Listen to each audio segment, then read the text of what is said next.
Hocam hazır mıyız? Evet. Kayıttayız şu an. Hocam hangi yaşta ne tür kitaplar okumalı? Evet, kitap okumak insan için, bir genç için çok büyük bir alışkanlık, çok önemli bir alışkanlık. Yeme içme gibi insanın bir nevi manevi ihtiyacını karşılayacak, zihin dünyasını, zihin açlığını doyuracak önemli bir ihtiyaçtır.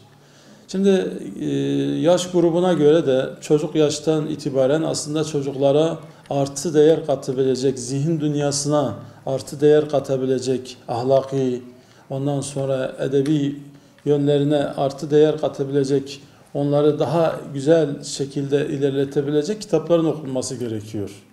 Gençlerde de yani belli bir yaş grubundan sonra yani fikir kitaplarının okunması lazım. Bu fikir kitapları da yine toplumu, çevresini, geleceğiyle ilgili olan kaygılarını giderebilecek, zihin dünyasını doldurabilecek, yani güzel bilgilerle doldurabilecek kitapların okunması gerekiyor. Yani rastgele kitap okumak da çok bir şey katmıyor. Bazen bir kitap, yani bir tarlayı düşünün, zihin bir tarlaysa, kitap da eğer aylık otuysa, yani yanlış kitap okuduğu zaman o zihin dünyasında bir aylık otu gibi o zihin dünyasını da kirletebiliyor, zarar verebiliyor. Onun için kendisi açısından yararlı olabilecek, zihin dünyasına artı değer katabilecek, fikir dünyasına artı değer katabilecek kitapların okunması çok önemli. Gençler bu tür kitapları okuması daha yararlı diye düşünüyorum. Aslında kitap okumanın saati yoktur. Fakat kitap okumanın verimli olabileceği saatler aslında sabah erken saatler. Yani ben kendi şahsım olarak söylüyorum. Zihnimde kalabilme mantığıyla düşünürsek, sabah namazından sonra kitap okuyan bir insan okuduklarını daha net bir şekilde o anlayabiliyor. Zihninde o bilgiler yerleşebiliyor. Bir de yani ben bir ara yazı da yazıyordum.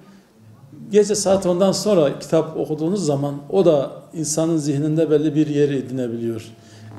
Gün içinde okunur, okunmaz değil ama gün içinde genelde insan çalıştığı için ister istemez dikkati dağılabiliyor, çeşitli şeylerle muhatap olabildiği için burada çok böyle verimli olamıyor. Yani dediğim gibi yani sabah erken saatleri, bir de akşam yani yatsıdan sonra işte saat 10 civarı, o saatlerden sonra yatmadan önce kitap okundu mu yararlı olabiliyor, verimli olabiliyor o şekilde yani. Kitap okumaya teşvik amaçlı olarak örnek diyelim bir kitabı veriyoruz. O kitabı bizim mesela Gençlik Spor Bakanlığı'nın kitap okuma halkaları adı altında bir projemiz var. Bu kitap okuma halkalarında işte gençlere kitapları veriyoruz. 15 gün sonra da o kitapları gençler okuduktan sonra kritiğini yapıp bize geri getiriyorlar.